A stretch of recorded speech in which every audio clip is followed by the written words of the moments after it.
Okay, good afternoon, Nick Nation. Welcome to another edition of Nick Dreams, where we talk about our favorite home team, the New York Knicks. Here today to join us, we have Bill Stradamus, Hakeem the Dream, and your host, Santana, aka Papi Santos, with yours truly, Henry 2.0. So today we're going to talk about how our observations of the last game, and talk about the trades that were made and possible future trades that are in the atmosphere, and what we expect to see from tonight's game. So I see Papi Santos put on a screen. So I'm going to kick it off with Bill Stradamus to give us his take on the last game that was played. Good afternoon, brothers. Good afternoon, Knicks Dreams viewers and supporters. And my quick take on the last game that we played in Miami at the Garden. We were coming off a back-to-back, and it seemed to show on a couple of players. Namely, Mr. Barrett. It showed him. It showed on Mr. Robinson. It showed on Mr. Payton. And it may have even showed on Mr. Quigley. However, we hung tight until the end, and we lost, 109 and 103 decision to the Heat. They had let me see, I counted. They had 6 plays in double figures, so they had a pretty balanced attack against us, and we came up short. I'll leave it at that for now. Give a behind the neck pass to the Dream. Two-hand tomahawk down the lane. Appreciate the dish. So, real quick, I like to title this Jekyll and Hyde because that's how I felt like this game was. We jumped out to this 15-5 advantage in the first quarter and then gave up 3 straight threes on the way to a 16-3 run for Miami. So it was like, whoa, we come out, boom, we hit them, then they, boom, hit us right back. So there was no consistency to our play throughout the entire game. And the whole game was kind of like a rubber band, like you stretch out, come right back, stretch for both teams. Like it was really, I think we both just played our game. It was kind of the muck up a little bit, and then 3-point shooting stretches that just kind of, or the Spurs, I should say, that just took off a little bit from here and there. And then we didn't really play a clean game. I'll say that, especially when it came down to those last minutes of the fourth quarter. I was just disappointed, I think is the word for me. This was another game I felt we had in the win column, or could have put in the win column, I'll say. Not that we had it, but we could have easily put it in the win column with about 5 minutes of good, solid defensive play. But this team, they're returning of going to the to the title game. So they are a quality team. They're just getting themselves and their footing back on track for their own season and their fans. So they're a solid team. They're definitely a team that we want to play tough. And in the end, I guess I don't want to kill the team too much, but for a game that we could have won and lost, I guess it's okay. I don't know. I'll toss it up top. Up top to who? Santana. Okay, so what was most glaring to me, obviously in the first half, it was a nip and tuck game. It was very close. It was very competitive. It was good. In that third quarter, what I found was the adjustments that were made by Miami. They started to trap the ball anytime, whether Randall had the ball at the top of the free throw key, or when Quigley was in the game and he was going to the hash and he was getting doubled. You know what I mean? They were very aggressive at doing that. And that was done, I noticed that obviously that tactic was used in the second half. The reasons why coaches do that from time to time is because if you deploy it in the first half, then you give the other team an opportunity to make an adjustment for the second half. So what happened in this game, they just played straight away. You know, they didn't show that double team or that trap during the first half. They showed it in the second half, and they caught the Knicks off guard because that created some turnovers. And of course, it was a look that the Knicks, I think, this season hadn't seen. You know, usually when you see those kind of tactics, usually you see that towards the playoffs, not during the regular season. They usually play man to man. The Knicks were experiencing zone defense. So what they were doing, Miami, they started in a zone, but then depending on who had the ball, where they had the ball, they were trapping and forcing the ball out of that guy's hand. The counter to that is being able to move the ball, you know, swing it around quickly, not dribble it because, you know, that's where you get trapped. And of course, that's where mistakes will happen. So you got to swing the ball and attack the basket as quickly as possible to take them away from that. And that adjustment wasn't made. So that's something that I'm sure they're going to look at the film. They're going to make adjustments, but I expect Miami to come up with another tactic for this game. So that's something that was most glaring to me during this game. I'm going to pass the rock to 2.0 because there's other things, but, you know, I want to just, you know, mix it up. Okay, he got the ball, but let me ask you guys, based on that analysis, and I agree with you 100%, do you think that the league-wide scouting report is that the Knicks don't handle the ball well? Perhaps that's something that's out there. I think Portland, because they played us that second game, was the first to try trapping, doubling the ball, and taking it out of Quickly's hands because they got hurt by Quickly. So now teams are looking at that and like, oh, maybe we could take some of that. So that was just my little bit. You're probably 100% right on that too. And that speaks to the scouting question. Scouting, yeah. That's a coaching thing. That's a coaching thing. And a team, and Spoelstra is smart. So he's not, he knows how to coach a team, and how to use what he has and play to his advantages. And if he sees things in other teams that they're taking away from the Knicks, just like when they started zoning us early in the year, then the teams got away from that because we got away, we got around that. But now they're like, okay, take away that spark plug, trap him, get the ball out of his hands. And, so that's a new thing we're going to have to adjust to. Yeah. Take it away. All right. Go ahead, 2.0. 2.0. Okay, so I think you're all right about the trapping and all of that stuff, but that can work to our advantage also, because when you trap, if you get the ball, if you move the ball out of the trap real quick and pass it around, it's an open shot or an easy layup or an alley-oop. And that's what Mitchell comes into, becoming a more offensive-minded person, because he's going to get a lot of opportunities at the basket, because all you have to do is, but now I'm sure that Thibs, another smart coach, is practicing, that trap with them, because up to this point, the only trap that they have seen has been down in the blocks on Randall, never up at the top of the key or in the corner or up at the the hash mark, where you have the sidelines and everything, and the guys like nowhere to go. So we have to live with that learning curve.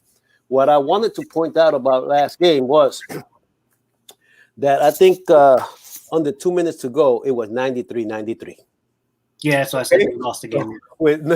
No matter what else happened up to that point, that's where I want to be. And then it was anybody's game. What happened is our shots were not falling. Aside from that, only 3 guys showed up for us. That was Randall, Bullock, and Alec Burks, the only 3 players in double figures. For them, they had 6 guys in double figures. And the killer was, and I told you guys at the beginning, at the last conversation about that, what's his name? Kelly Olynyk. Be careful about Kelly Olynyk. And by the way, when you say that, because I'll just think about it all the time. He did play for Gonzaga. I think somebody asked, and I don't know if it was you, Bill, but somebody asked about it, and we weren't sure. So yeah, it showed up in some of my research where he did come from Gonzaga. Kelly Olynyk got that 3, that N1 and that was all she wrote. That was the end of the game right there, because we, and missed opportunities. We stole the ball and gave it right back to them, and they got a 3 out of it. A 2 and 1 or a 3-point. I'm not sure how it went down, but we were going the other way, and all of a sudden they got the ball. We're still a young team, and still learning from mistakes. They, like I said before, they are, no matter what the record says, they went to the finals last year. This is not just any other game. They are what we want to be. I'm saying this again about another team. They are what we want to be at some point. And we will be.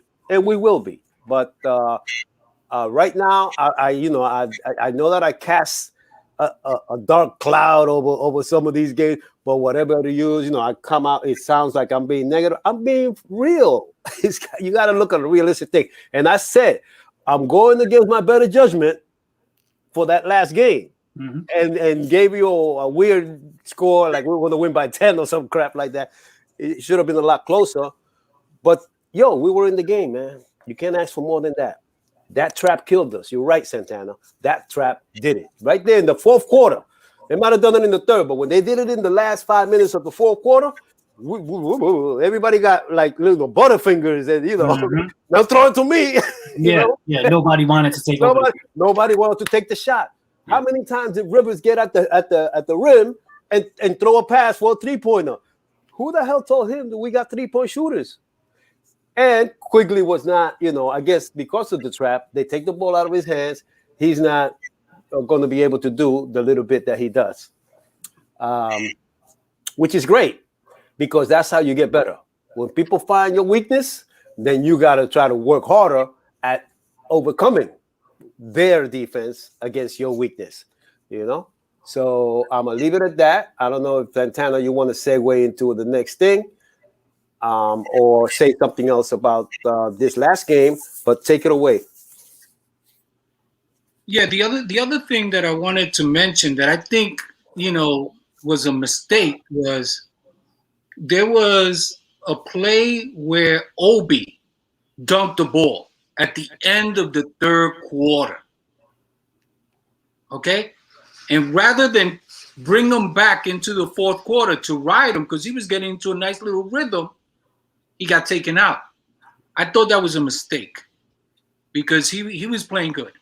He was playing good. In the limited minutes that he had an impact. He had that energy. And he would have given them an extra, option on offense. I know that Thibodeau, I think, went with a regular or I think went defense. I forget who he substituted him for. He brought Randall back in. Yeah, but he could still play him with Randall. That was the exchange. Right. He could still play him with Randall because he kept Rivers in the game. Exactly. That was the issue. I was ready to cut you off and tell you it was Rivers that came in the game. And as King Poppy calls him, we call him Puddles because he is stream. Yeah. And I don't know if you guys remember this particular play where I don't know who it was. I think it was Robinson. He allowed him to get an offensive rebound. I think it was under that 2-minute mark or probably under the 4-minute mark and get a putback. Yeah. Okay. Right in front of Rivers. And we're like, come on. And then back to what you guys were saying about Quigley. I don't know if you noticed a couple of times they forced him. He made a ridiculous pass. And he likes to jump pass. Like he jumps first and then decides where the pass is. That's a team problem. I see that twice a game from random people.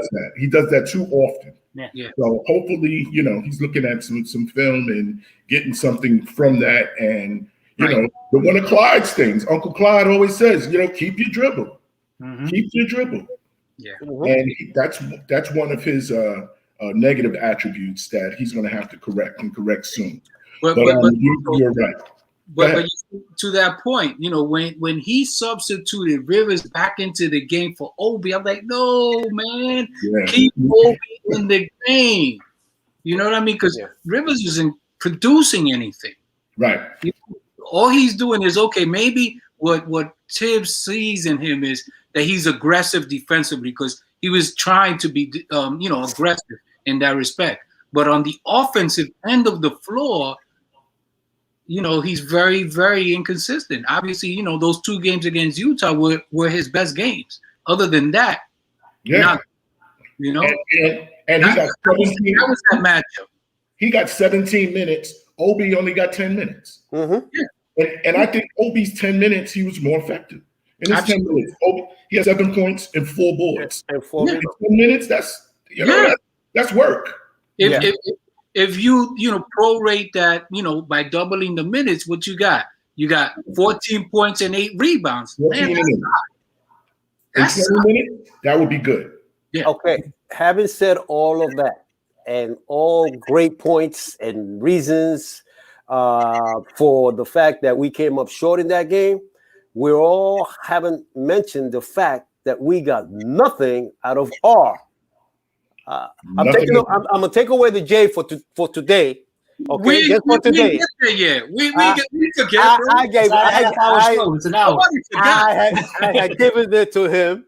Told you. Taking it back because of the last game. Now I don't know if it was because of the back-to-back. I don't know if he had a stomach ache. I don't know if he had I don't know if he had personal what's going on in his head. But one of the things that happened is that they were clogging the middle. They were not letting him drive. There was always that off guard was always coming into the lane to kind of like show, and then like he would back it up. He has to like fight through that and just go for it. Either get fouled, get tripped, get kicked, and go to the hoop. Because when he doesn't do that, he started shooting threes. We don't win without him going to the hoop. Mm-hmm. Most of the times that we wins, he's had productive games going to the basket. Yeah, we need that from him. We need at least five of those a game from him, and he was nothing. So had we had a regular game or even half of a regular game for RJ, that could have been a win. So let me ask you a question, Henry, because I want the other guys to chime in on it. But I got to ask you this question because you set yourself up for this. Okay. Go ahead. All right. So are you going to still give him the J back? Absolutely. Yes. I'm giving him the J back. Okay, man. Okay. Not for me. Wait a minute. See, let me take that back because the thing is that I had changed his name to R to the whole. R to the O. R to the whole J. No, but listen, yesterday, you said the J. In the last episode, you were talking about giving him the J back. And we said no. No. We told you no before that game. Yeah. And you were adamant about giving him his J back. And I said, no, he's got to continue attacking the hole. And that's exactly what you're saying now. So that's why I'm asking you. Are you going to give it, take away his He has to earn it back, I guess. Okay. All right. I was going to send the guys to collect a sample for you to have you tested. Okay. We brought him back home. We brought him back home. He's out there on his own, man. I don't want to leave you on the edge on your own there, Okay. So now we bring it back. So who wants it, Bill or Dream? Y'all decide. Okay, I'll dive in. So basically, just real quick on the Barrett thing, I think we all agreed his name was the Riddler because he always leaves us with more questions than answers. That's the problem, game to game. And what are we gonna do with him? Those kind of things. That's why I gave, we came up with that Riddler nickname. But going forward, more analysis about the game. We got sucked into the trap again, guys. I don't know if you remember that game where Rivers went off 25 in the first half, 5 for 5 threes, 10 for 10 field goals, blah, blah. This game, it was Bullock. Yep. We got right into the trap, 4 for 5, started out, bang, bang, bang, bang, bang. And what happens by the end of the game? This is what we don't realize when we start out like this, right? We fall into the damn trap every time. So those 3-point field goals ended up, we made more than they did, right? So most people look at, you made more threes than they did. But the hardest number that hits us the worst is that we shot 42, right? 42 threes. right? Yeah. Where that comes into play is that we only had 85 shots for the game, so we shot 50% of threes. That's not our game. We got sucked right into that trap, man. And so by the end of the game, a team like Miami, who plays basically like we play, they rebounded a couple of extra shots. Maybe they made a couple of extra free throws here and there on those and one plays, and we gave the ball a couple of extra times, maybe. But for the most part, we played an even game all the way down. If you look at the stats, they're like 1 or 2 off, all the way down, like everything you look at. So it was like hard to figure out what happened in this game for us, and that's what happened. We got into this 3-point shooting contest, which is not what we do. The field goals, yes, in the 80s. I say all the time, we want to stay in those 80 to 90 shots. That's fine, but you can't put up 50% of those shots from the outside. That's not what we do. And we get sucked into that every single time we start out hot from outside. We're like, oh, wow, that's cool. Feed that guy. But that kills our offensive flow. And that's the issue. Now, going forward, that's not going to happen. Go ahead. I just wanted to add that those field goals came out of good offense. No, I get that. What I'm saying around, and eventually, what's his name? Randall found him. Yes. Found him in the corner. Found him at the top of the key, and he ended up with a good percentage. No, I get 7 out of 14. I'm not knocking any of that. What I'm saying is those dudes that missed their shots. But that style of play is not the Knicks style of play. We are not a 3-point team. That's what we fall into is my point. Is like, well, fine if we make them and the percentages look good and 4 out of 5, yeah, that's hell yeah, all day. But what happens, like, you can't count on that. No. And that's not what this offense is designed around. So, we need to stick with what we're designed around and that kind of stuff, and that was it. That was my, we pretty much had an even game throughout. Rose coming in is going to correct some of those things, or take away the opportunities for those weak threes, because he's going to press the ball more inside, or push it in. And he's going to take that trap pressure away from Quickly. If they play them both, I think they're going to bring Rose off the bench. So you could play them right next to each other, Quickly and Rose. And you cannot trap anybody coming off the top. That will eliminate that right away. Because if you go to trap Quickly and he quickly kicks it to Rose, Rose is going to drive straight down the lane. Go whatever. Right? He's going to beeline straight down the lane. So I'm excited going forward, for what can be of this new style offense we're going to go into. I don't know if we want to take that time to transition into what Rose is going to be coming this way. Let Mr. Bill chime in. And I don't know if you wanted to add. I'll send it down low to the big man. Go ahead, Mr. Bill. Oh, well, I feel exactly the way what you described is exactly how I felt about it. We got sucked into that. We can match 3 for 3 with these guys. And Bullock, although he had an exceptional first half, he did absolutely nothing in that second half. In the second half, he shot his load. I think he had all 21 points in the first half. Yeah. And he missed every single shot that he took in the second half, if I'm not mistaken. He might have made it. I think he might made 2. Yeah. Say that again, 2.0? I think he might have made 1 or 2. Not 2. No, he didn't. He only made 4. What did he have at halftime? I think he had 21 points at half. Okay. He ended the game with 21. Okay. And then the Riddler had 3 points. That is that was tough. Acceptable, man. Yeah. And he didn't play down the stretch. Back to back, we can say he's 14 years old. That's still not acceptable. That is just not acceptable. He had a horrible game. Yeah. Mitch also. Yeah. Mitch, terrible. He played third. And the thing is, these guys got, they got minutes. Yeah. Mitch, 6 points and 7 rebounds in 32 minutes. And I saw Mitch a lot, huffing and puffing.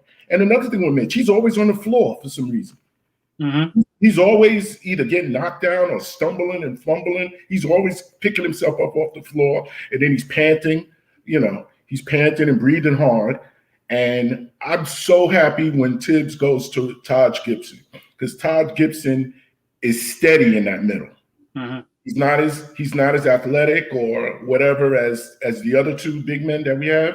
However, when he's in there, he's making better decisions offensively, for one, and defensively, he's solid. He does what he can do down there.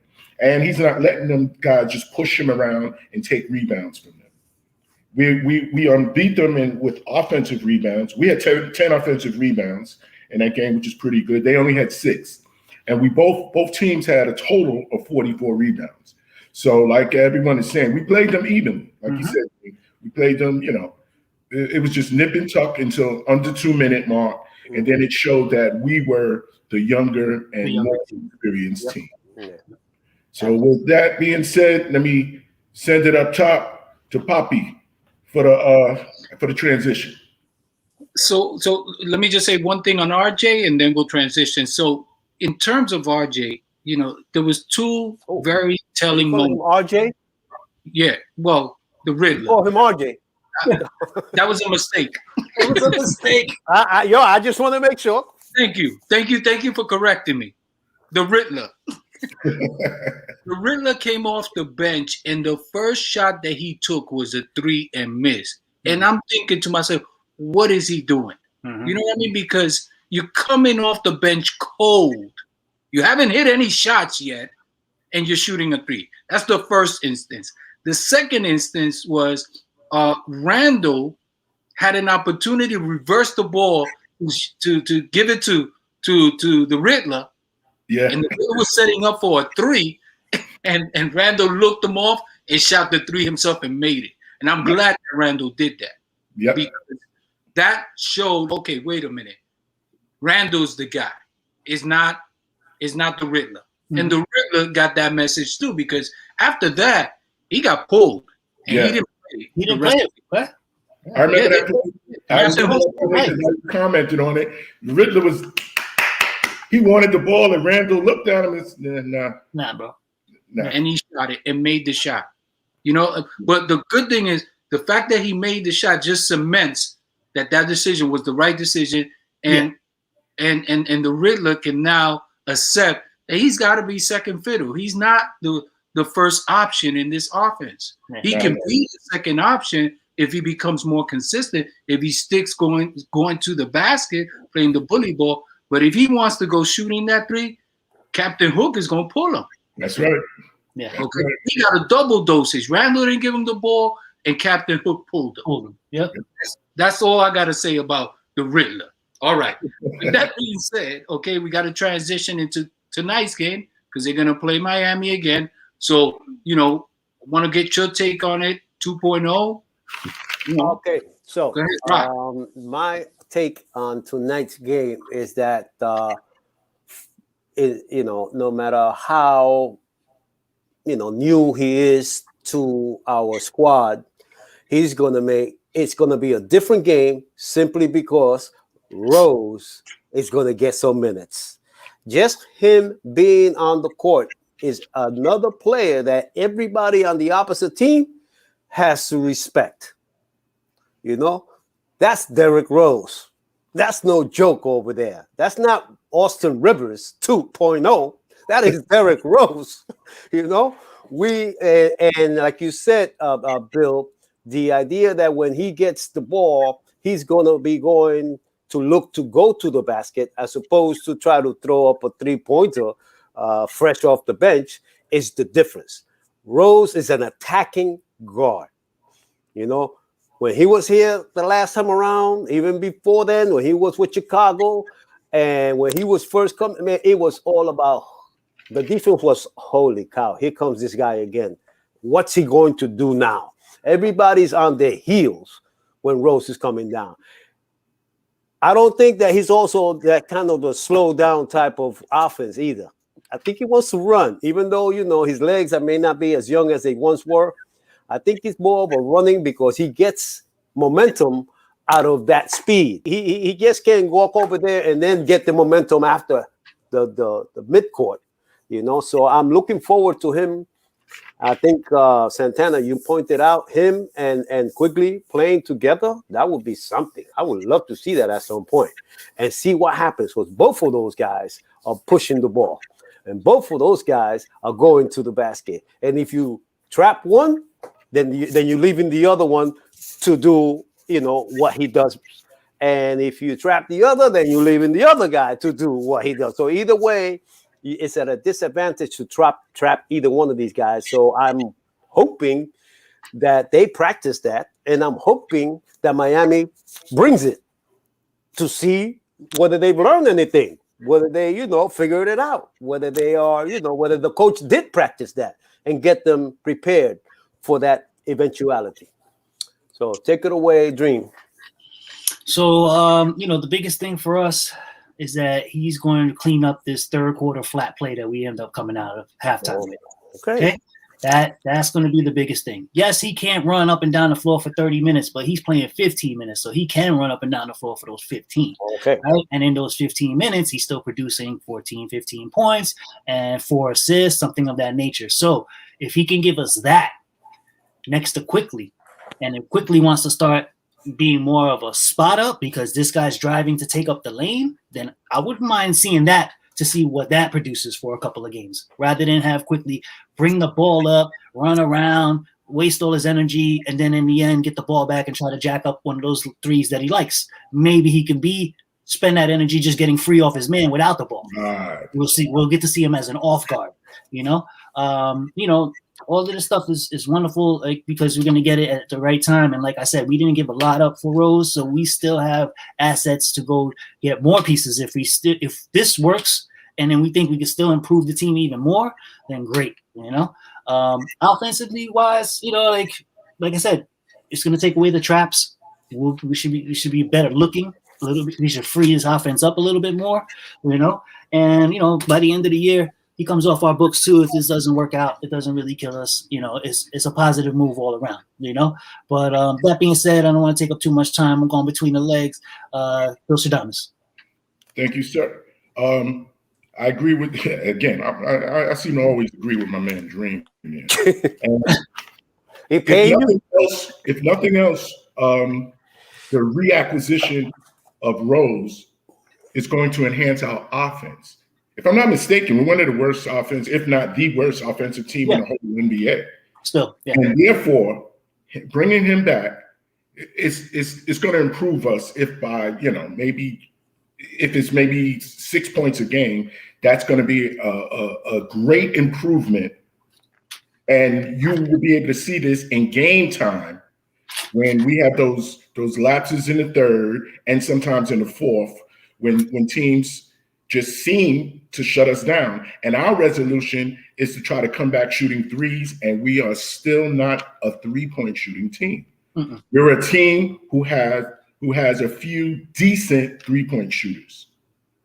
But we don't have marksmen like these other teams have.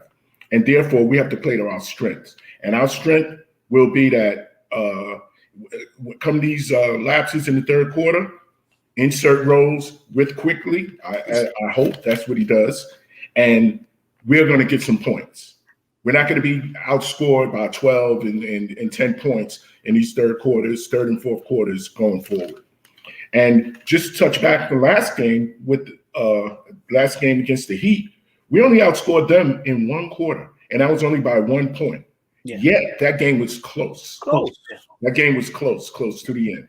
Yeah. So I'm looking forward to seeing Rose. I hope he gets some burn tonight, and I hope that Tibbs is watching this show and take some of our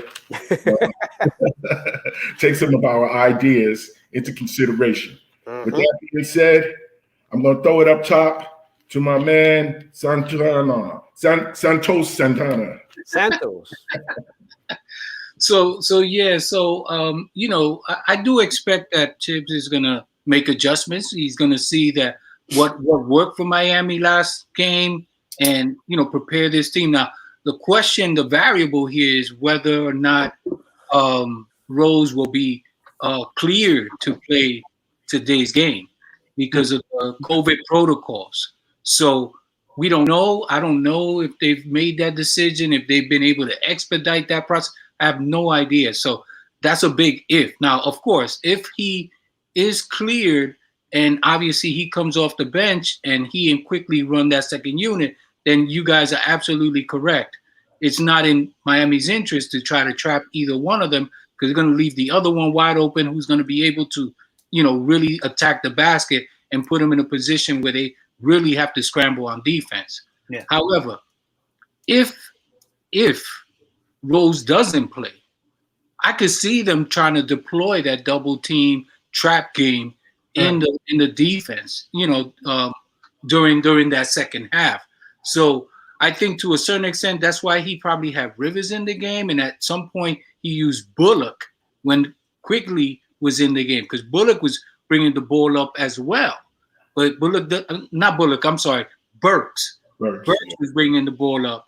And unfortunately, it became a little stagnant. But again, the trap was coming. So, it's going to be interesting to see what kind of adjustment will be made. Whether maybe RJ, I don't know. And again, I used the J mistakenly. But the Riddler could potentially be a ball handler in that second unit if Rose is not there to play today, because otherwise, who else are you going to depend on to help Quickly out? So that's the dilemma here that needs to be addressed. Unless Thibodeau decides to pay Peyton more minutes than he should, because Peyton is going to be more reliable with the ball. He's not going to get trapped. He keeps that dribble alive. So it'll be interesting. I'm trying to think who else on this roster could help Quickly in that second unit handle the ball, because Rivers, he dribbles and dribbles, but he has no vision. He doesn't see people, and that's problematic. You got to be able to, especially if they're going to be trapping, you got to be able to see the floor. Alex Burks. And that's the other thing that I see in a lot of these guys. They get the ball and they start dribbling right away. They're not surveying the floor to see, okay, where's the defense at, so that I know where I need to go, where do I need to attack, and how I can set up my teammates. So that's an adjustment that needs to be made offensively. Now, the point that you made, Bill, regarding us being the worst offensive, or maybe one of the worst offenses in the league, I'm not surprised at that. As a matter of fact, on another show, I mentioned that, because that issue was raised in terms of the Knicks offense and so forth and so on. I said, look, you have to understand, we're playing we're a defensive team. It's in our interest to slow down the pace. That by in and of itself, in this era of the NBA, is going to put us in the bottom third in the league in offensive output. Yeah. Okay, because we're slowing down the game. So that's one of the factors. The other factor, obviously, is we don't have shooters. We don't have shooters that can make teams pay for leaving people wide open. So those are the combination of things. But yes, Rose will help on that end in terms of help with a few points that's going to increase our scoring average. The key is, getting into a position where you're going to be able to get around this trapping game. And the best approach is passing the ball, not dribbling the ball, because that's what Quickly is going to do. That's what Rose does. Rivers does. They like to dribble. You got to see the floor, pass the ball, move the ball, move bodies. That's what you got to do. That's how you beat it. Okay. That being said, let's start. I'm gonna flip the ball back to 2.0. You could give us your take on anything else you want to talk about. Well, the only two things that I want to add to this is, first of all, he will be wearing number 4. Okay. So you can start looking for your shirts. The number 4, it will be Derrick Rose, according to the report that I'm reading. And second of all, he is day-to-day. So there's no guarantee that he's going to be playing today. Apparently, the trade hasn't been made official, according to a news report today. I don't know. It says February 9th. So it's dated February 9th. I don't know whether this information is from a few days ago, because in my head, this a done deal. I mean, we not. I don't know how. Yeah, well, it happened on Saturday night, so maybe the offices weren't open Sunday to push paperwork. But at least they're not saying due to coronavirus protocol, things like that. Yeah, he also sat Saturday though, so maybe they were preparing for that too. Right. It probably he didn't travel with the team out west because he was going east. They already bought the ticket for him to go east. Yeah. But the main point is that he got in at least 1 or 2 practices with the team, and he can jump right in, man. The guy's a pro. He's no slouch. He doesn't need that practice. What do you mean practice? Playoffs. Let's not go there. So I guess we're going to segue. What we got? 12 minutes left for the program, more or less, give or take. So let us segue into today, unless anyone else has anything to add in terms of trade talk. I think, Dream, you mentioned that we are not done yet, that you might have heard something out there. Take it away. I was just saying, the bigger point I think I was trying to drive home is that we didn't give up a lot of our assets that we've been talking about trading in other situations. So we still have those assets, first round, second round picks, plus like Knox and Bullock and Rivers. We still have a lot of our players that, could be, on their way out the door as well. If we feel we're going in the right direction after this trade and we want to push more and get a little closer. Things that are not going to hurt us anyway. I don't know that I'll go into it necessarily right now, but down the road we can talk about that stuff as it comes. I guess the biggest one I wanted to mention, we're probably out of the Zach LaVine sweepstakes only because Chicago now is requesting Emmanuel Quickly in the trade, and that's not going to fly. So he's out.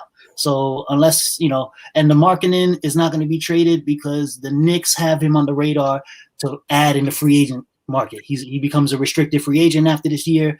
Tom Thibodeau was already on record saying that he would have drafted him with the 7th pick if in the year that they traded for Jimmy Butler. That was one of the trades that went to Chicago, and Chicago ended up selecting him. So Thibodeau really does like his game and would have selected him himself. That's all I'll say about it. But look for that down like in the offseason. Those are ways we can start spending this money properly and getting some guys in here who's really going to affect this offense in a positive fashion. So going forward for the game, though, today's game is going to be about adjustments. The first stat I just want to throw out there, wins and return games this year. We've been doing actually pretty good, like letting the coaching staff make an adjustment to games that we lost the first time around. So teams like Cleveland, Chicago, Indiana, and Portland, not the Cleveland so much because we beat them twice and then they beat us, but the game after we lost to them, we came back and won that game. So Chicago, Indiana, and Portland, we all lost the first game, made adjustments, came back the second game and won. We're in that situation tonight. So let's do these. Let's make these adjustments properly. Rose playing or not, obviously huge wild card because if he does play, they definitely didn't have no time. They could have scouted him, but there's no time to scout him what he's going to look like in our offense. So this is advantage Knicks if he plays tonight, at least for the bench. Like we can just impose whatever we want on them, and they have to adjust to that. There's no pregame preparation. If he doesn't play, then it's just basically on our guys. And I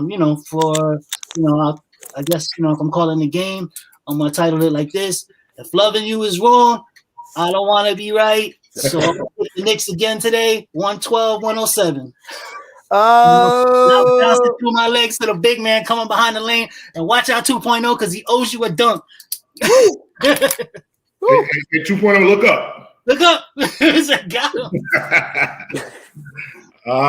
Thank you for the pass. And my sentiment will be whether Rose plays or not, I expect us to get this one back, just based on what you said, Dream, and the fact that we know that Tibbs makes great adjustments. He's going to make certain adjustments. He's gonna have to make the biggest adjustment based on what Santana said about us getting trapped, and the adjustment has to be better passing. Yeah, we got to move the ball. We got to move the ball better, and when those who are able to go to the hole, if they do so, we'll get better results than what we got last game. Trying to go back and forth, matching threes with them.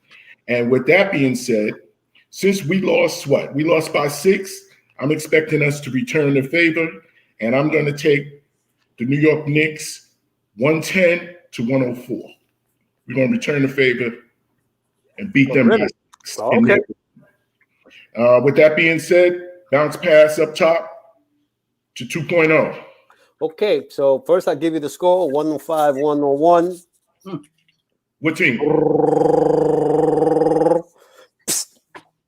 I'm going to go against my better judgment one more time. God. And go with the Knicks. 2 days ago. I'm telling you, you're playing the Miami Heat. Miami Heat is no joke, okay? Now, the issue is going to be if I can just get, like I said before, half of the production from R, no J, go to the hole, I win this game. Because everybody else just got to do the same that they did before. Of course, Bullocks, I don't expect Bullock to go for 4 for 5 or 5 for 6 in the first half and no for whatever it was in the second half. But at least get his regular points. If he get his 17 or he get his 15 and RJ can get his 20, that's the difference right there. That is the difference right there. Those 6 points that we messed up in the first quarter and in the last quarter. Okay, being up by 10 and let him go on a 20-5 run. What the hell happened there? Mm-hmm. And then playing catch up the rest of the way, and then dropping the ball, or at least letting go of the game when you have it tied with under 2 minutes at 93. Mm-hmm. That's when the game was won and lost. Yeah. Everything else up to that point didn't matter because it was like 0-0. Mm-hmm. Less than 2 minutes to go, 0-0. Let's see who wins this 2 minutes. Mm-hmm.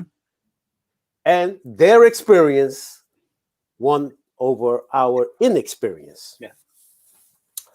Take it away, Santana.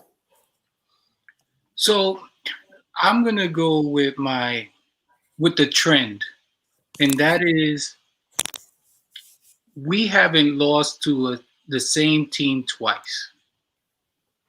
Okay, every time that we played a team twice during the regular season, if we lost the first one, we won the second one. Just Utah. Utah beat us twice. Utah was the only team. That's the only team. Yeah. Utah was the reverse, but basically, it's a 1-1 split. Yeah. Right, and so, with we beat Utah. I'm sorry, I forgot. We beat them here. They beat us there. I apologize. That was my slip. No, but the reverse is true. In your point, yeah, we beat Utah first, and they beat us on the second go around. Yeah, I mean, what I'm saying is the reverse. The teams that we've lost to, we come back and we beat them. Get them. Yeah, you know what I mean. Yeah. And so, I do anticipate that type of an adjustment because Tibbs is going to make an adjustment, and every game that he lost like that, he made the adjustment, and they came back and they won that next game against the same team. So I do expect that. Now, the challenge here is, Miami is a mirror image of the same philosophy. So they're not like your average team, and of course the record is not really reflective of how good this team really is when they're playing at their highest level, which they did demonstrate that against us. Most of their main guys were on. Okay, Butler, Adebayo, Hero, Duncan. They were doing their thing. And so I do expect the adjustment there. I think it's going to be a close game.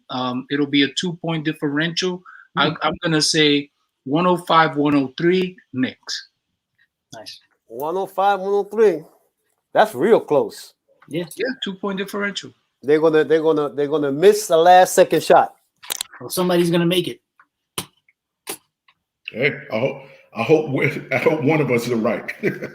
I'll take either one. As long as one of us are right, I'm That's good. What matters. That's what matters. Some news. We are also with the Heat. They still have players who are not there, like key players like Dragic. He's still. Okay. Mm-hmm. And they have a couple of other guys that they had when they were in the bubble that aren't there. So we got to take that in consideration as well. Sure. And I just wanted to point out that the Knicks are, as of today, we are number 9 in the East. Oh yeah, we're still in that playoff run 2.0. We're still in the playoff run.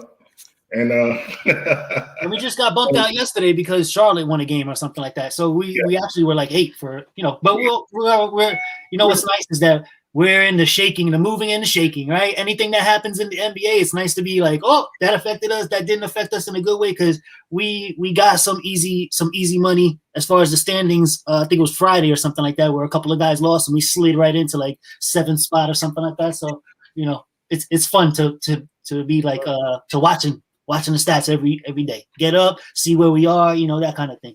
Just to follow up on Bill Stradamus, the difference in the win column between 4, actually even 3, because 4 and 9 is 1 game in the win column.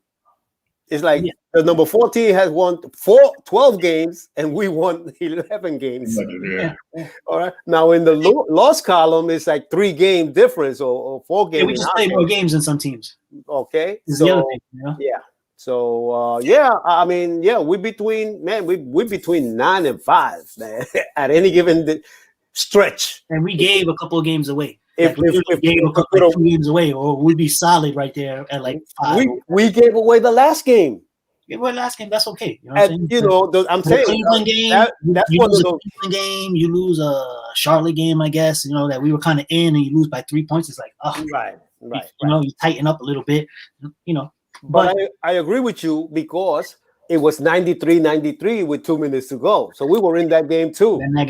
So we gave that away. Oh, they took it from us. Either way, we allowed them to take our lunch in our backyard. Yeah.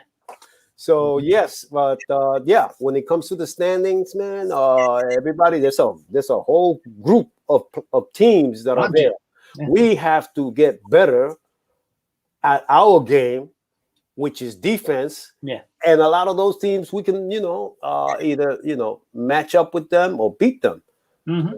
The Hornets, the Hawks, the Raptors are better than what they're showing, but according to the schedule, that's 3 teams, man, that are like with us right there. 6, 7, 8, and 9. Throw Charlotte in there. Yes. 6 through 10 is all 11 wins, I think, right? Or something like that. Yeah, 11 wins. We got 9, 8, and 7. The Hornets. Because they went up to 12. They went up to 12. Yeah. Okay, so it's the Hornets and the Pacers and the Celtics that have 12. Yeah. It's all right there. Yeah. Even though we know the Celtics are better than 12, the Pacers are going to be, now they don't even have Oladipo, so now there's a whole change going on in there. Mm-hmm. But the Hawks are probably, be who they are. They always seem to have great players, but don't necessarily make it. Hopefully this year they'll look better with Rondo in there. Yeah. And the Raptors are a much better team than what they're playing so far. But still, we'll be in there in the 7, 8, and 9. Yeah. If we can keep the Cavs and the Bulls and the Magic out, because the Heat is definitely coming up. They're 12th right now. Yeah. And they're looking at us and saying, man, that team is not better than us.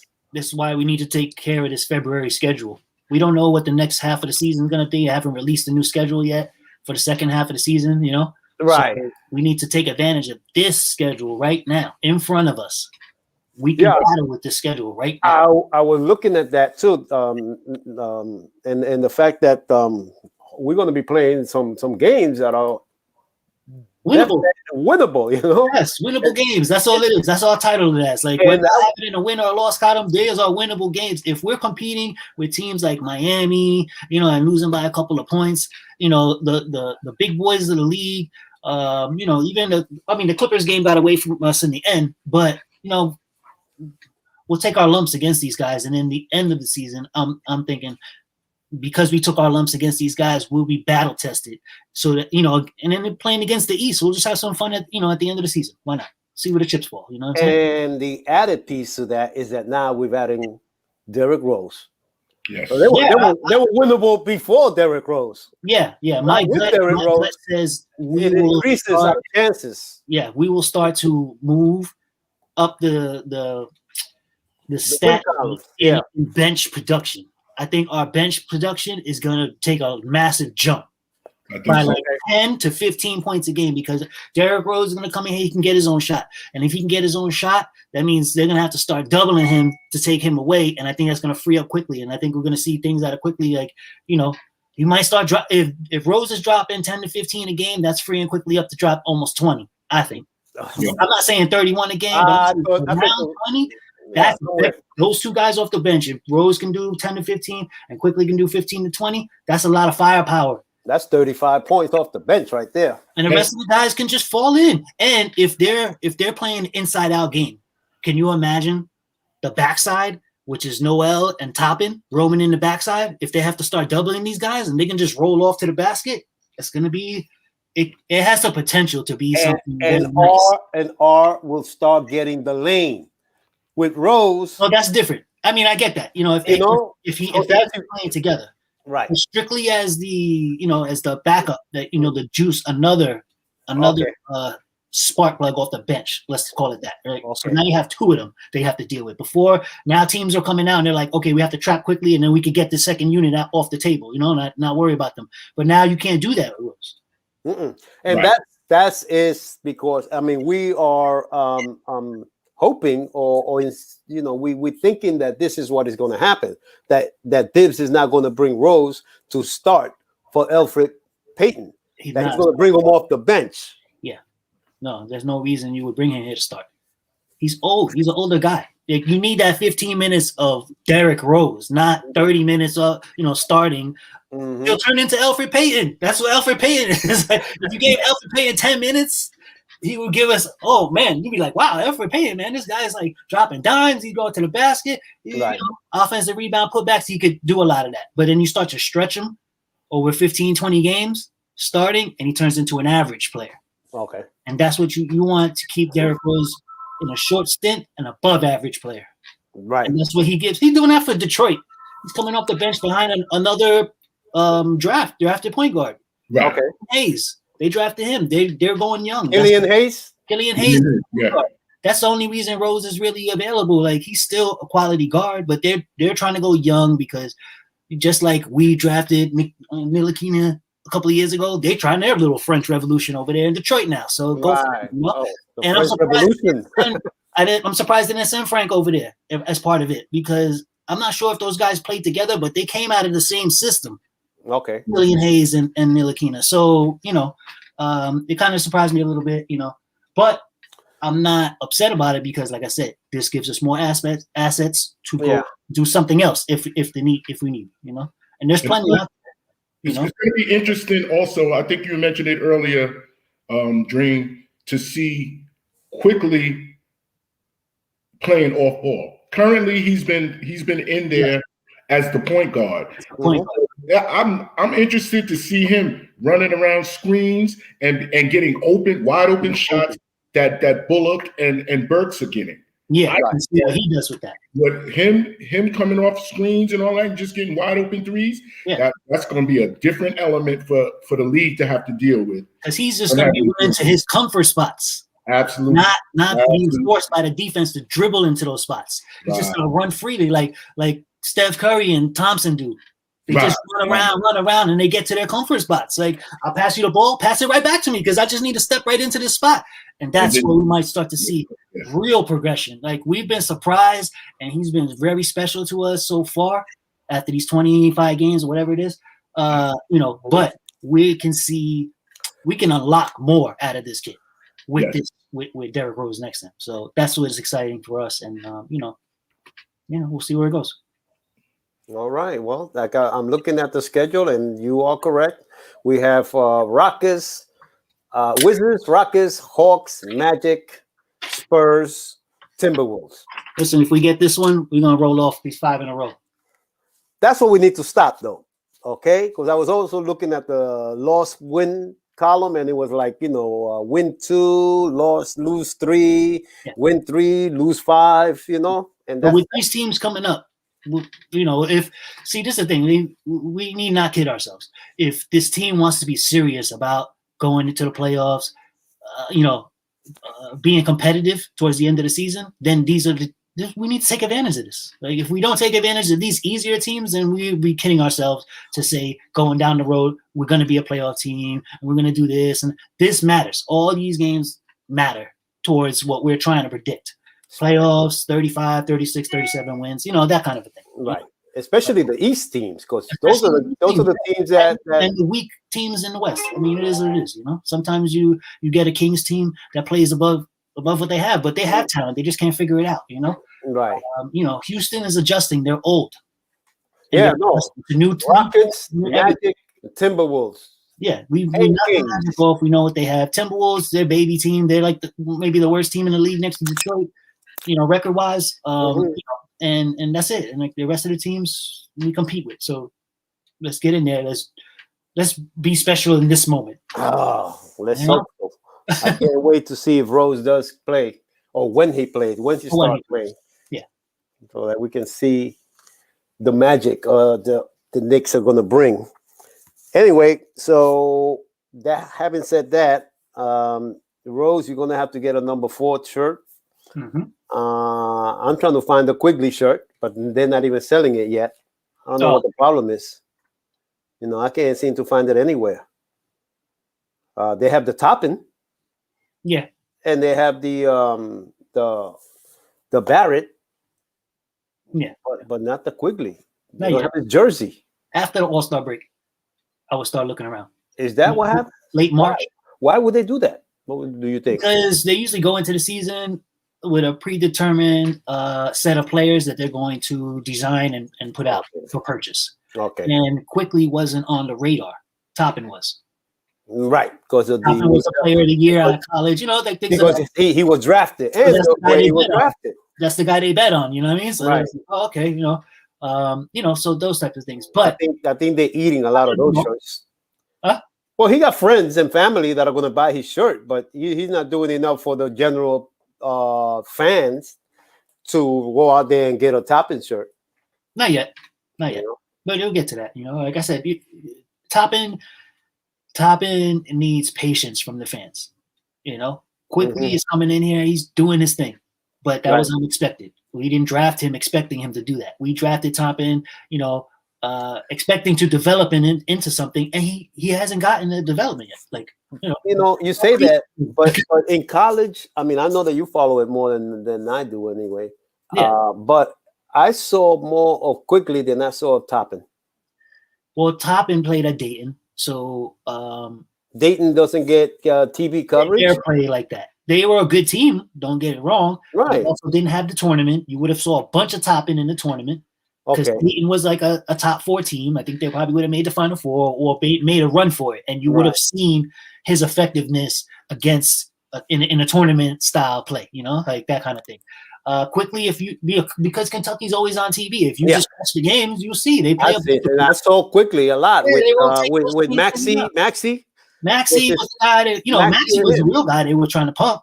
Yeah, as the player, like coming out. So and he did get drafted above everybody else, I believe, to Philadelphia or something like that. So they listen. There's plenty of guys coming in and out of Kentucky every single year. So I'm just glad we got our hands on one. And I'm just saying that Quigley was that good in college. I don't know why he dropped down so low, because I could see, like when the way Booker was, he was a good shooter coming off the bench there. Yeah. He just developed into himself when he came into the NBA and became even better than what was expected.